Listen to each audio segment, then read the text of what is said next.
Havana province disappeared and two new provinces were created, the province of Mayabeque and the province of Artemisa, to facilitate a more effective local government. We had a province in this case with 19 different municipalities, and it was really difficult for the provincial government to deal with the 19 different municipalities. So the province was separated into two new different provinces. So now each of the provinces has their own local government to facilitate their job. Since November 2010, a process of national discussion began of a draft update of the Cuban economic model submitted by the government. The discussion ends 2 months from now, in April this year, with the adoption of new measures. Key aspects of the new guidelines of economic and social development of Cuba are to increase productivity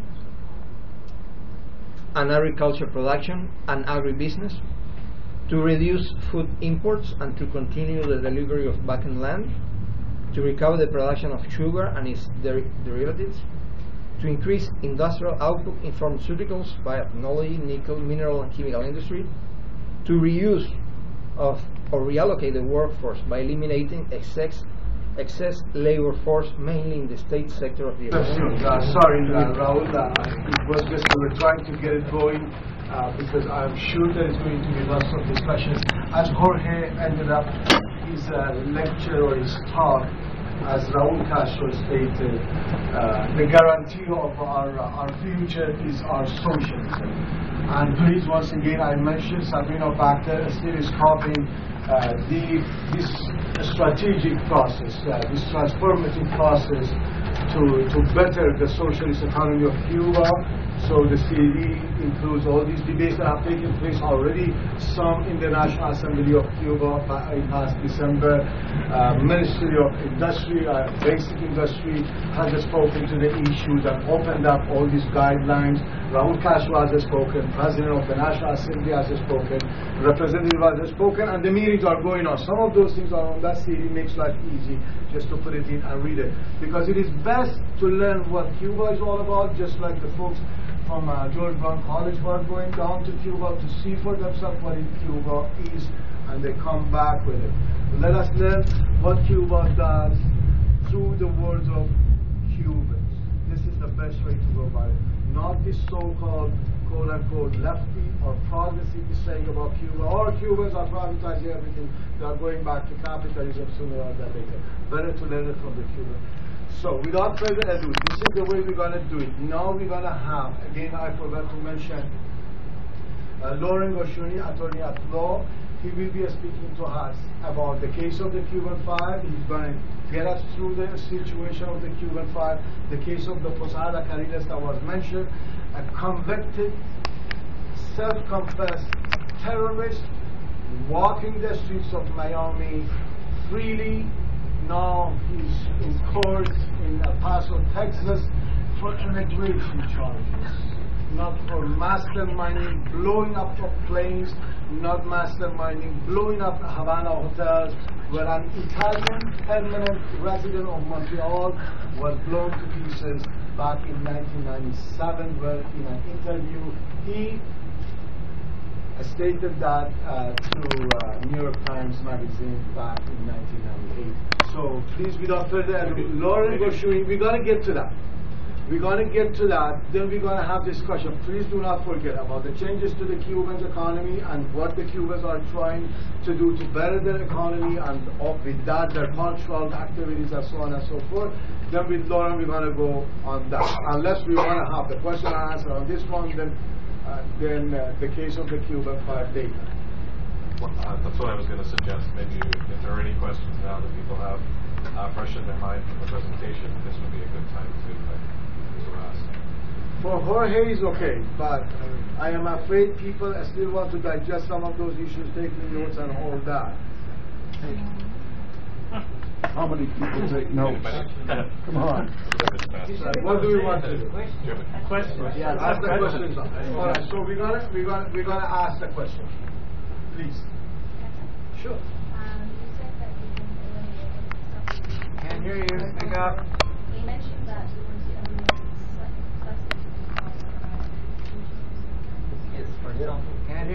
Could you repeat the question? And when Cuba is getting rid of some of the subsidies, and how is it going to affect the people? Give some examples. Basically, we believe that we are at a point where those that can work and be productive to society should pay for everything they receive, other than basic social services such as, for example, for education. But, for example, we know farmers, they have a high income, even compared to other Latin American countries standard, and they produce a lot of food. But at the same time, they keep receiving subsidized food by the state, for example. So what is happening today is, even we have many Cubans today that are giving, they are saying to the state, we don't need this.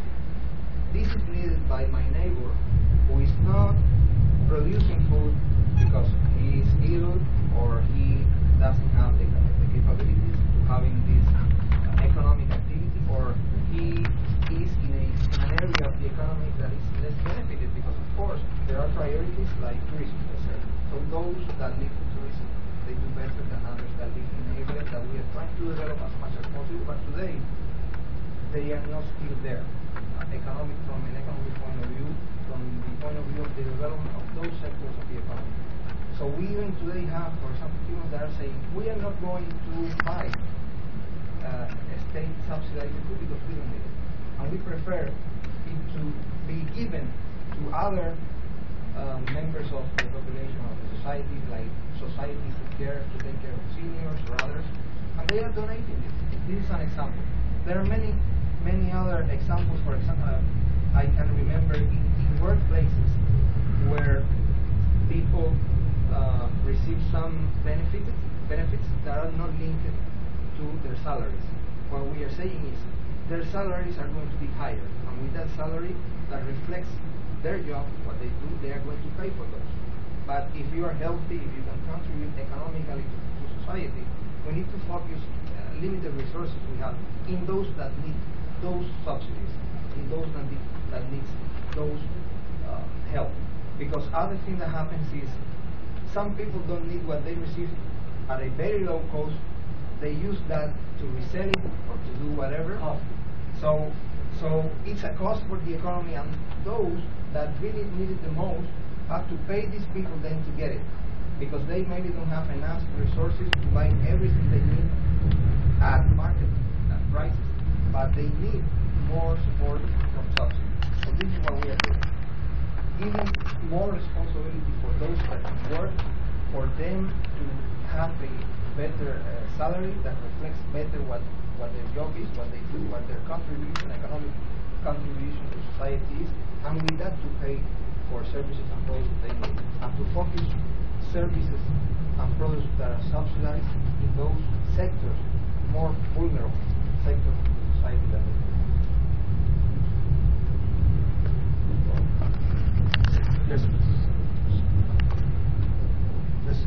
Yeah, I was wondering, it's been now roughly 3 to 4 months since the execution of this new policy was launched, and I understand from when some leaders of the Cuban labor movement was visited here around that time, they explained that it was going to be somewhat of a phased-in process.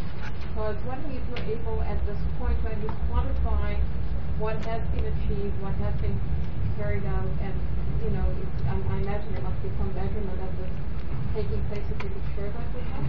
And also if you could give us a sense of the advances that the population has made in terms of really understanding this process and having their questions answered and addressed, and a sense of just how it works out in life. Because I know that there were, some Cuban people who felt relatively involved and knew that this was coming, and others for whom it was kind of a scarier thing because they felt new to the whole process. So if you could tell us just a little bit about that whole challenge of that process, and just what some of the difficulties are. Thank you. Yes, no, thank you for your question. First of all, the main part of the changes are not yet implemented. They are going to be implemented after national approval in 2 months from now. Some measures have begun, such as, for example, determining in the state sector of the economy where there is excess labor workforce to reallocate that workforce either in other areas of the economy or in cooperatives or private businesses. So that process is one, for example, that has begun, but basically the major part of the process is not yet finished because it is only going to be implemented after conclusion of nationwide discussion. And that is what is happening right now. It began, of course, with the presentation by government of the guidelines for national discussion. And of course, there's already been discussions with the different labor unions. And what is happening right now is that it's going on in workplaces and in social organizations. So everywhere, even we have given our opinion from Toronto, to give you an idea of how comprehensive the process is. So basically all these opinions are being received and are going to be taken care of in the way that everybody has a voice, and main concerns are going to be addressed and taken into account. These changes are not to benefit either international corporations or to satisfy demands of any international organization or to do anything under pressure of any foreign government. This is what we in Cuba believe we need to do right now in order to move forward and to improve with total popular support of our people. If we are here today after 50 years, is because our process, the main aspects of it, is popular. But if we publish it 35 pages with 291 points of changes, even in the internet, is because we want to take into account concerns of the people. This is not a document prepared by government in offices. This document of the guidelines was prepared because before that, government received concerns, preoccupations, complaints from different sectors of the population that wanted Cuba to move faster and better in the economic area and to solve problems we have to cope with after the economic crisis of the 90s. So now that we survived that period, we move forward, we want to go faster, and we need to realize what international challenges are for us, as the ones that I mentioned, and that are really huge in a case of a country, as I mentioned, such as Cuba, a small country with limited resources. But this is the nature of the process. So this is a process that began in November. So we are talking about 6 months of national discussion at every level, and of course, popular opinion is the basis, not only for it, but also for what is going to be approved. And this has to do with our mentality and the way we have done national reviews of every issue in Cuba always.